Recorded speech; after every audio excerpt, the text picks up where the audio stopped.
Bueno, buenos días, espero que estén bien.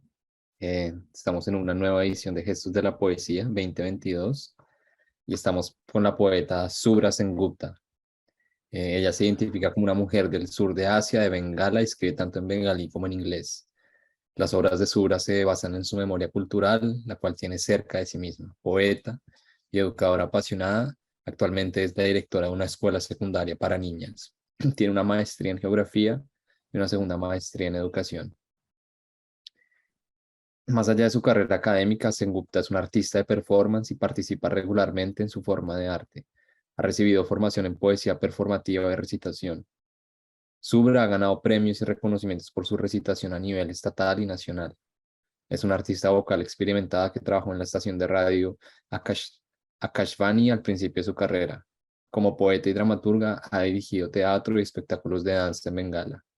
Escribe regularmente y ha publicado algunos de sus trabajos. Okay, Subhra, I was just making a brief introduction of your life and your work. I would like, first of all, to thank you for being here.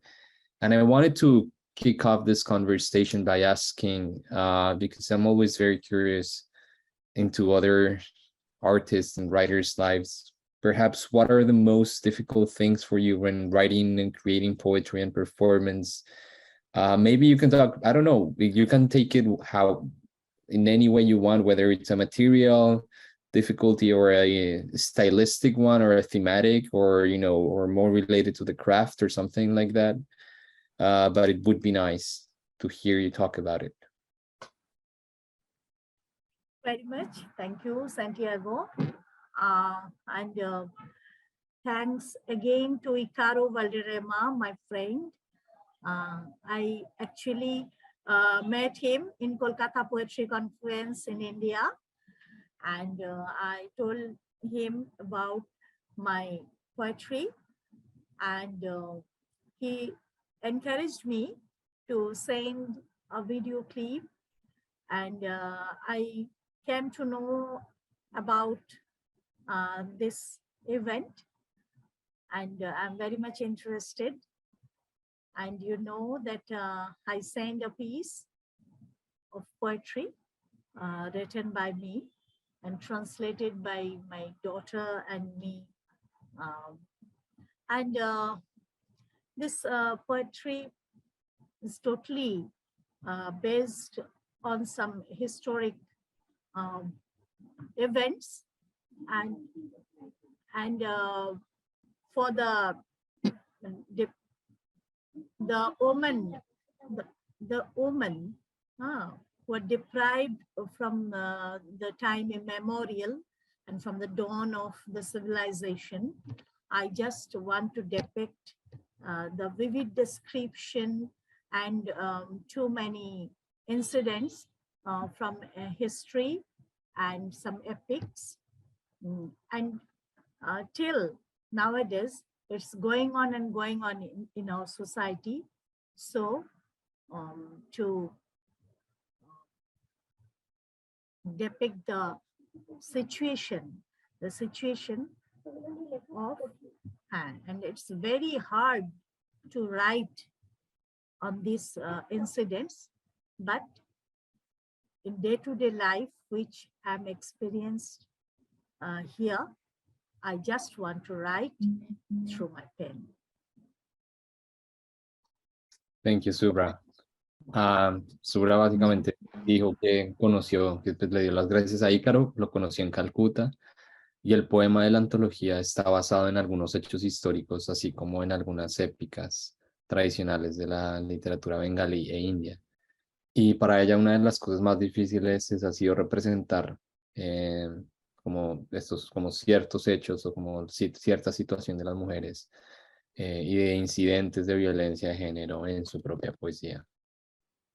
Subhra, I was just making a small translation of your intervention. I hope I was faithful. But I now want to ask you, in what ways do you think that poetry and performance in today's world can communicate and can talk and we can establish a dialogue between them? Because it seems to me that Poetry have become very book-based. It's also very written, it's also read, and this performance part of poetry has been somewhat separated from it.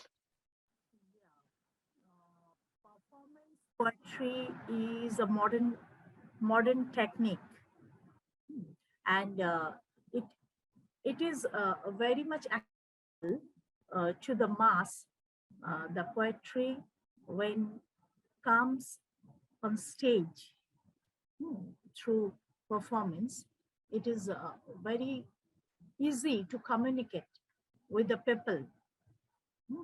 So there are so many incidents which is going on in our society around us.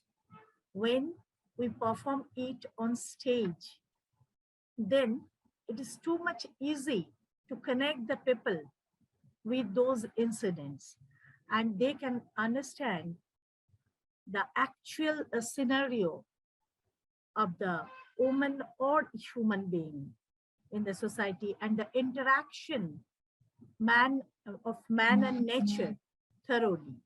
And nowadays, it is very, very, very popular to performance poetry on stage. And in our country also, it is a popular form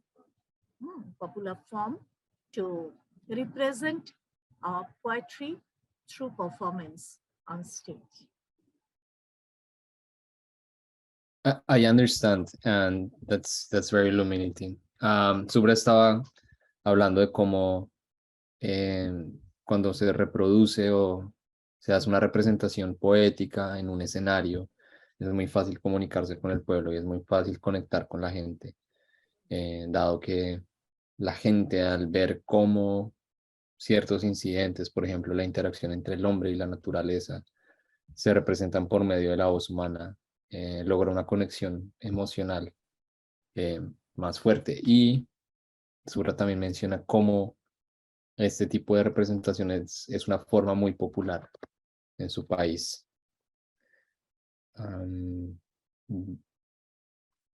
Subhra, now I wanted to ask you about the poem that you included in our anthology.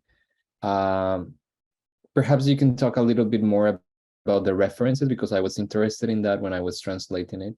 Like, there were many references, either to, I think, literary or epics, but also to real life events, right? So maybe you can elaborate on your relationship with these sources and how you incorporate them into your own poetry.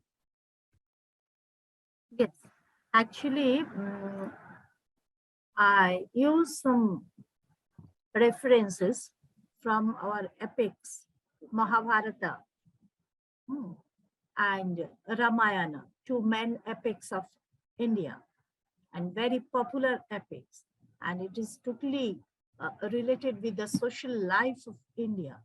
And the main character of Mahabharata is Draupadi, and the total epic is written on the battlefield of Kurukshetra, for which Kaurava and Pandava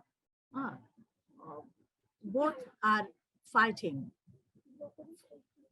And Draupadi is the character, the woman who has five husbands, and it was her destiny, and she was compelled to accept the five husbands, but she only chosen the middle Pandava, Arjun, but she was compelled to accept the five brothers as her husband. It was too difficult to a woman to accept five husbands in life. And in her life, she can't mate with her beloved Arjun solely. And she has to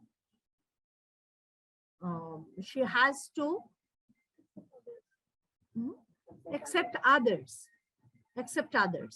But it was very, very hard for a woman, you know.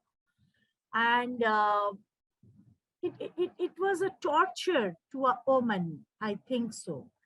And I mentioned that character in my poem. I mentioned Shottavati, another character, who was a victim of Brahmana Tantra in India. It is also a year-long patriarchal sign, stigma in society. And Shottavati was the first mother, and she was the queen of Kauravas, and she was totally empowered the other women of the kingdom Hastinapur. So I depict the character of Shottavati here as a mother figure. And the woman who is riding on horse, it's a journey. I want to state that the woman is experiencing a journey from very beginning to her end of life, and it is not so easy. She has to face so many hurdles in life, and she is the almighty power, and she has the power to combat such hurdles of life. And at the end, to face the battle, at the end, she becomes very, very tired. And then she don't want any other happiness of life. She just wants peace, and she just wants to take rest on the lap of Mother Earth. This is the main thing of my poetry. Thank you, Subhra. En su respuesta, que posiblemente no podré resumir del todo bien, Subhra habla como en su poema de gestos. Hay muchas referencias épicas muy populares, muchas de las cuales están relacionadas con el universo social de la India. Hay un personaje, por ejemplo, que tiene 5 esposos y que es muy difícil para la mujer porque ella tiene otro amante, y tener 5 esposos es una tortura en cierto sentido.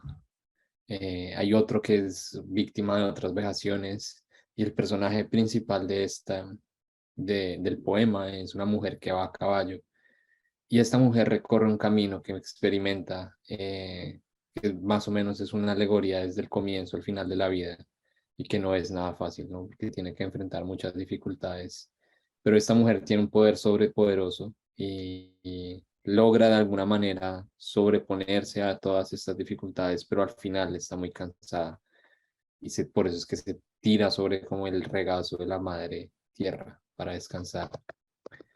Pero bueno, veo que en el son también está Jaibaná, poeta colombiana. Voy a presentarla. Hola Jaibaná, mucho gusto, Santiago. Jaibaná es licenciada en Psicología y Pedagogía de la Universidad Pedagógica Nacional y tiene un posgrado en Lectura, Escritura y Educación de la Flaxo Argentina. Es ganadora de la beca para proyectos de fomento de lectura y escritura del Programa Distrital de Estímulos, SCRD, con el proyecto Sembradores de Palabras. escribe cuento y poesía y ha participado con algunos de sus textos en publicaciones como Poemario Vómito Arte, La generación de los vomitantes, P tras las puertas y otros textos, Palabras para la memoria en la tierra de los vientos viajeros, entre otros. Con la corporación Redes 365 desde el 2015 ha editado varios títulos de las colecciones Lecturas Polifónicas para Imaginaciones Diversas y Memorias, Tierras y Palabras. Actualmente hace parte de la editorial emergente Palabra Andina. Allí ha acompañado los proyectos Escucharlos Antes y Tratos, Literaturas y Gráficas de la 18. Y también con Palabra Andina trabaja en la edición de Poemario a varias pieles, una obra de su autoría. Entonces, Jaibaná, mucho gusto tenerte acá. Muchas gracias, Santiago. Muchas gracias por la invitación a Gestos de la Poesía. Eh, bueno, muy agradecida y con mucha expectativa de este espacio también. Claro que sí. Yo quiero comenzar con una pregunta a ti ya, que ya se la hice a Subhra. Me gustaría que hablaras un poco de cuáles son las dificultades que tú tienes a la hora de escribir poesía. Pueden ser dificultades de cualquier tipo, tanto materiales, tanto temáticas, tanto de estilo, tanto de, sí, de forma, de que no sabes qué poner, qué palabra decir, qué es la parte que más se te dificulta, o sí, o incluso pragmáticas, como que es una cosa que a mí siempre me interesa saber cuando conozco como a otros escritores, como cuáles son esos como obstáculos que encuentran a la hora sí, escribir. Creo que son varios que tú has tocado en la lista de esas posibles problemáticas, posibles dificultades que se encuentran en el momento de escribir. Una tiene que ver con hacerlo, es decir, con pasar de la idea a las palabras poéticas, que a veces no se complejiza, depende de la época de la vida también, ¿no? Hay momentos en los que como que escribir fluye más y hay otros en los cuales parece haber ahí como algo que te lo impide, aunque haya miles de ideas o miles de cosas por decir. Entonces, un poquito por ahí, pasar de la idea a la palabra es una de las grandes dificultades y otra, pues tiene que ver justamente con eso de buscar eh, cómo decirlo y que sea de mi gusto, principalmente. Es decir, a veces escribo y cuando releo eso no es lo que realmente quiero expresar. Entonces, como ese poder dialogar entre la que piensa o entre la que siente lo que quiere decir y la que escribe, a veces ponerlas de acuerdo no es como tan sencillo. Un poquito por ahí.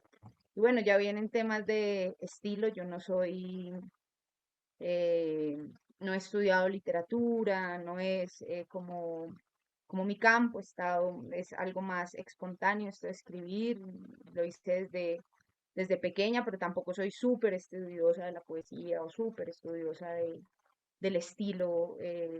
Entonces, pues a veces por ahí cuesta un poquito, pero bueno, la idea es como sencillamente que pase. Eso por ahí un poquito para Claro, responder a tu pregunta. gracias. Y también en la misma, como siguiendo la misma línea de preguntas que le hice a Subhra, ¿podrías hablar un poco más sobre los poemas que están en la antología de Gestos, como, no sé, de dónde surgieron o como qué Bueno, referencias hay ahí, como lo quieras decir? vale, hay varios, primero que todo, como que traté de que en la antología estuviesen poemas que son como retratos de diferentes momentos de mi vida. Entonces, eh, hay poemas que vienen de tiempo atrás y que tienen que ver con un florecimiento de alguna manera espiritual, como con un despertar también a reconocerme como, como una persona que se piensa y que se habita desde diferentes lugares. Eh, Hay algunos que tienen mucho que ver con la realidad social de este país y un poco también como de Latinoamérica. Yo nací, crecí en un barrio popular de la periferia bogotana y eso pues tiene mucho que ver con lo que escribo también. Por ahí hay un poema que habla mucho del barrio, de ese sentir de crecer en la periferia, de quienes lo habitan, de ese sentir de barrio que a veces no se quita, que sigue ahí, de barrio popular, pues, que todos habitamos en barrio.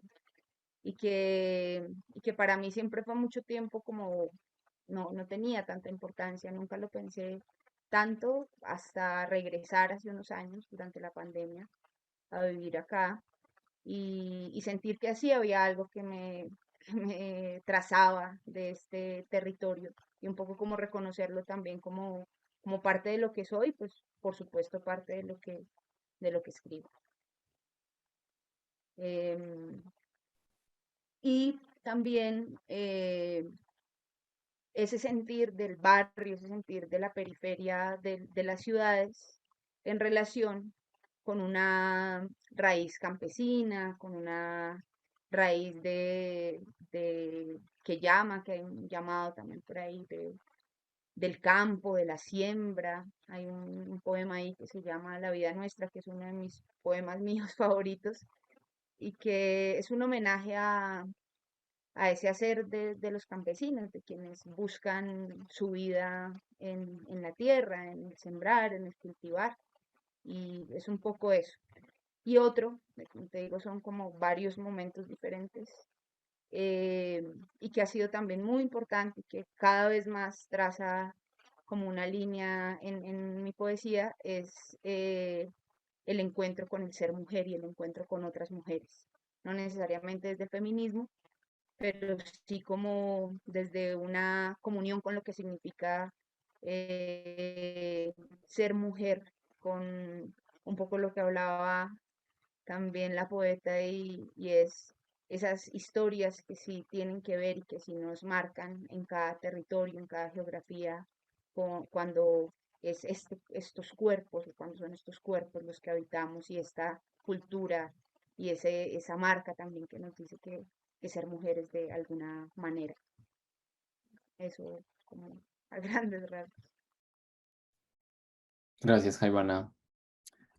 Subhra, I'm so sorry that you can understand what Jaibaná was in what she said. There were many things that relate to your own poetry as well. For example, this idea or this preoccupation with womanhood and how, well, women in the world are subjected to horrible things and how to talk about those things, right?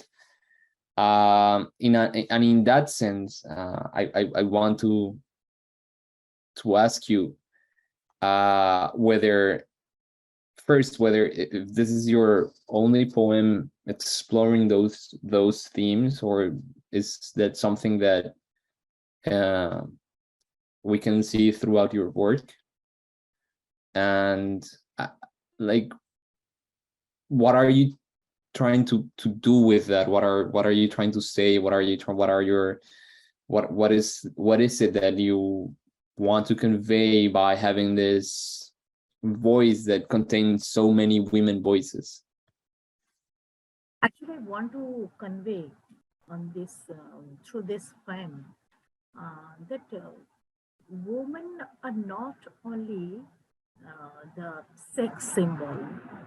Actually, at the point of sexualization, women should decide their own sexuality simultaneously.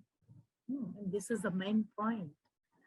And other than that, they have their own opinion on everything, on society, on wealth, on opinion making, decision making. Each and every step of life, they have freedom. And I'm ashamed to say that in South Asian countries, the torture on women is going on and going on till today. And for that reason, the poet, especially woman poet, they are protesting on rallies by writing, by shouting, sloganing that women are not the soft target.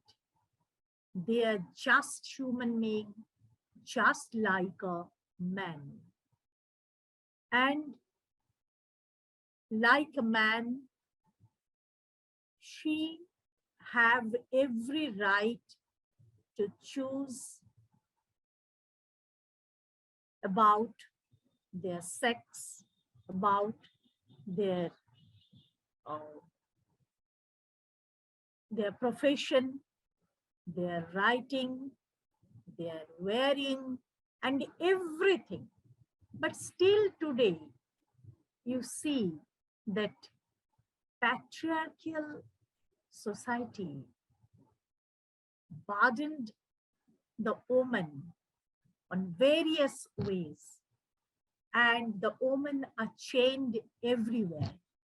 So at this moment, being a performer and simultaneously a poet, I want to convey to the women of the world that we have to fight neck to neck to free our soul. This is the main message.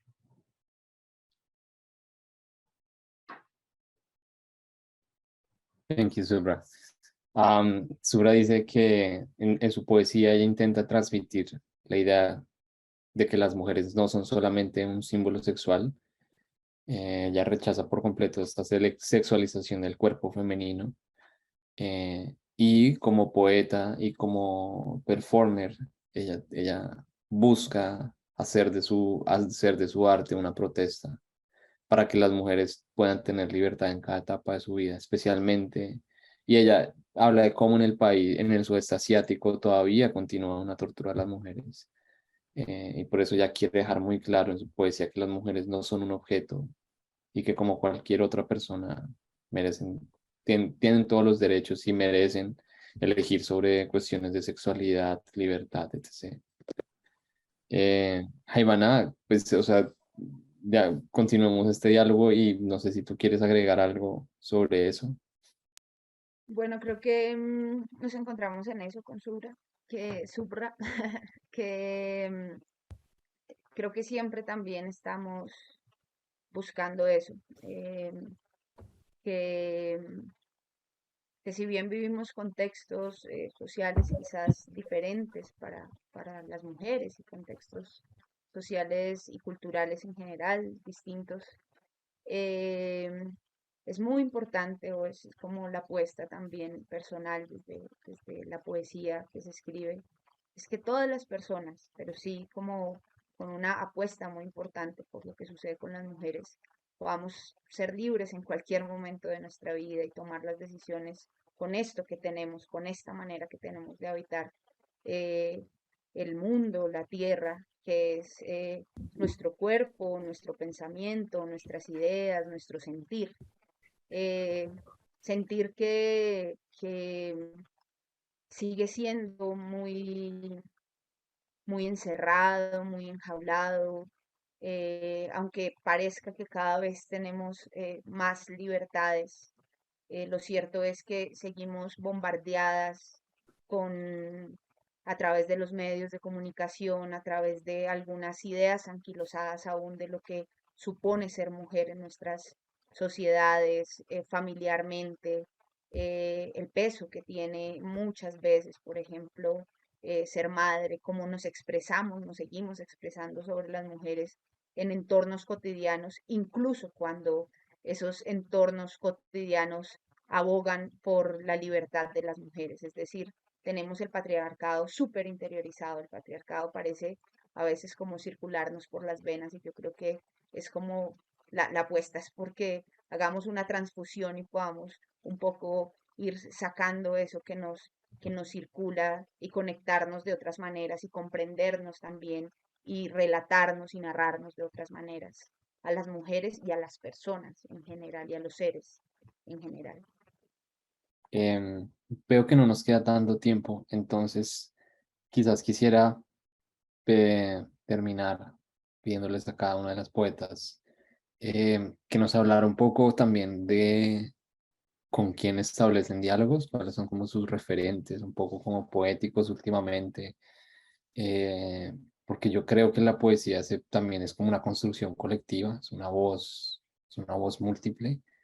Si nos podrían hablar un poco de eso y si también quizás puedes leer un poema, Jaibaná, después de que hayas respondido esa pregunta y después vamos con Subhra. Bueno, wow, son muchos los diálogos, pero bueno, actualmente algunas eh, literaturas que leo me encontré muy favorablemente para mi pensar y para mi sentir.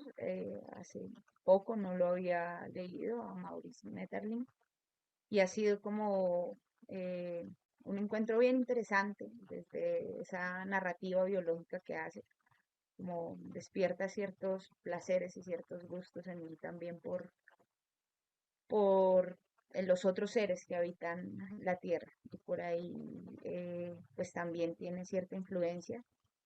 Y un diálogo que me resulta muy importante, digamos, además del literario conocido, es ese literario, el trabajo que hacemos de promoción, de lectura, de talleres de escritura creativa en barrios populares, en territorios frontera del país, de Latinoamérica, y que ha sido como el alimento de mucho en la vida en este último tiempo, por lo menos en los últimos 8 años, ha sido un trabajo dedicado y encontrarse con esas narrativas, con esas poéticas, con esos relatos de cada territorio, de personas tan diferentes, de personas que no se reconocen como escritoras, sino que lo hacen de manera espontánea en un taller, en un encuentro, pues resulta un diálogo muy interesante. Y por supuesto, con los compañeros de Palabra Andina, un poeta que estuvo por acá, un escritor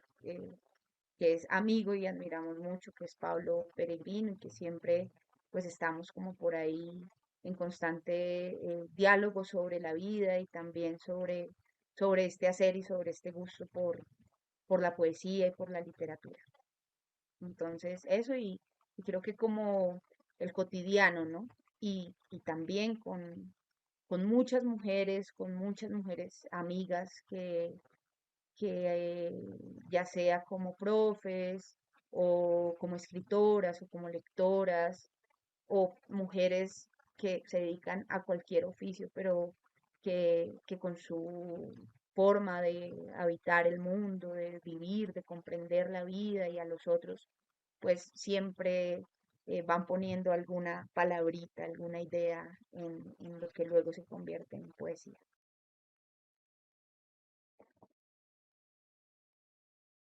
¿Quisieras leer un poema o Sí, ah bueno, y también creo que muy importante como conocer lugares, ¿no? Los viajes siempre por ahí resultan, eh, pues te abren la mente y, y te abren también las ganas de escribir. Quiero compartir un poema que hay por acá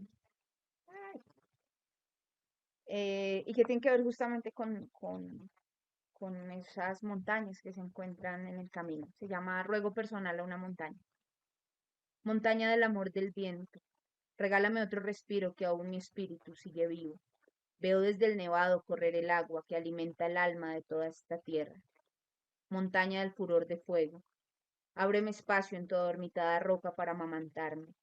Siento en el regazo la caricia eterna de tus multicolores que crean alimento volviéndose cuerpo en cada cosecha.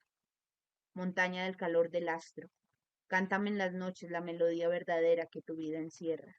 Oigo en cada roca el sueño sagrado de esta madre, de esta abuela, que crea en sus manos la real conciencia.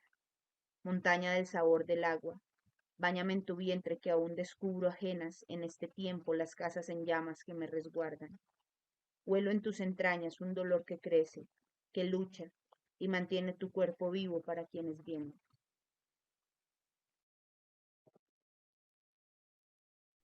Bueno, Jaibaná, muchas gracias. También gracias por tu lectura.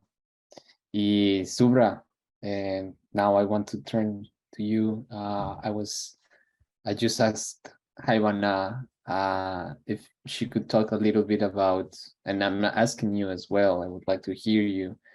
Perhaps you can talk about your reference, like what are the poets that are you reading that you are trying to establish a dialogue? Who are your interlocutors in that sense? Because I think that poetry is not or any art is not a solitary pursuit. In the end, it's just like a choir of voices that each person, each poetry, it's just contributing to this larger whole, right? So perhaps can you talk a little bit about it? And to finish, can you please read an excerpt from your poem, if that is okay? I also would like to hear your performance, since you talked how performing poetry and talking poetry is important to you and so integral to your art. I think that it would be yes, a mistake not to hear your voice in that sense. So yeah, thank you. I have to read some poet. I have to read my poetry. I mean, if you want, of course. If you don't want, you can just continue the question. Actually, there is a communication gap between another poet and me because I'm totally unaware about the language. So I can't communicate with her. I just communicate with you. You just read my poetry, The Woman on Horseback. You read the poetry. I mean, I haven't read your poetry. No, the other poet was reading her poetry. Yes, but I'm now reading my poem. Okay. Now reading my poem. I can feel it. I have a bohemian self inside me. She often sets out on a horseback and gallops into the distant wilderness. No hurdle can stop her then. She doesn't look back. The city and the homestead hold nothing for her as she rides. All she hears is the endless call of nature, asking her to keep going. The woman living at the dawn of civilization, was she not nature's own? The woman on the horseback is her successor. She has been traveling since ever. Her black hair cascades down her shoulder as she rides dark, like the rain clouds of Ashar. Her hands clutching the reins, like tree branches dancing to the storm's melody. The same hands can raise to protect like an open sheath of sword when the time comes. Her eyes shower tears of joy. Her eyes reflect flashes of lightning. Her eyes can bring a deluge of fire too. Creation and distraction rest in her eyes. She is a woman who has worked out for Avishara across time and space to meet the beloved in a rendezvous. She is Radha, from the Padavadi. She is the woman who has rushed to the battlefield to save her land. She is Joan of Arc. She is Behula, setting sail for the heavens to begging for her husband's life. She has had to please the gods with her dance. She is a woman for whom Troy was plundered. She is a wife who had to jump into the fire to prove her chastity. She is a woman betrayed by her man who turned her into a pawn in a game of dice. Those shameless men who wanted to snatch her clothes away, history worships them as heroes. She is a woman who runs from one battlefield to another, healing, curing, caring for those who suffer. The woman on the horseback lifts her head, her face washed in the warm light of the soft morning sun, in this quiet hour of daybreak, hiding from the world's eyes. She is a woman who leaves her newborn floating on the river water, escaping the shame of being the spinster mama. Woman on the horseback, stop, stop your journey. We are tired. Look, she has a smile of defiance, as if she's wondering, tired already? Not yet. No, she doesn't stop. The horse gallops further into the wilderness. She gallops away on the horseback, crossing countries, crossing time and space. She goes on and on her tireless, endless journey. Who are these women riding with her? Who do I see? The burnt body of Rup Kanwa.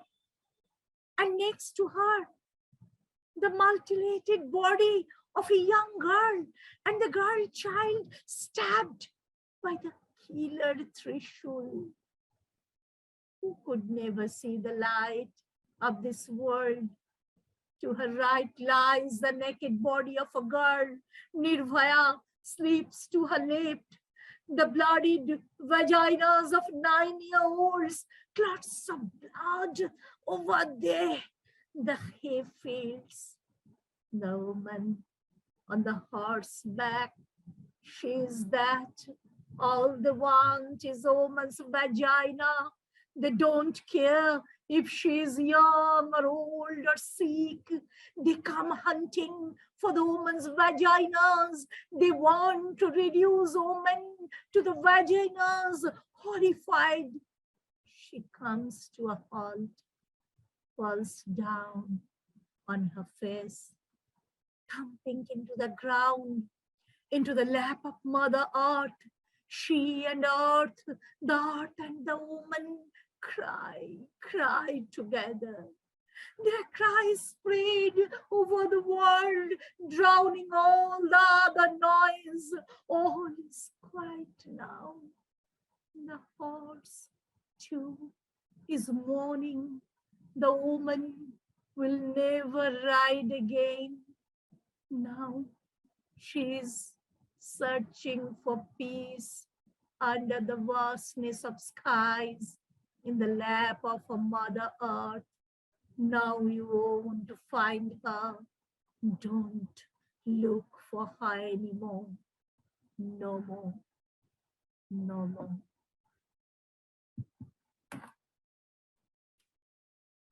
Thank you. Thank you very much, Subhra. Thank you very much for your reading. Y muchas gracias a ti otra vez, Jaibaná, también por tu lectura y por tu intervención. Thank you, the two of you, for being here. Gracias a las dos. Un placer. Gracias por nutrir más gestos de la poesía.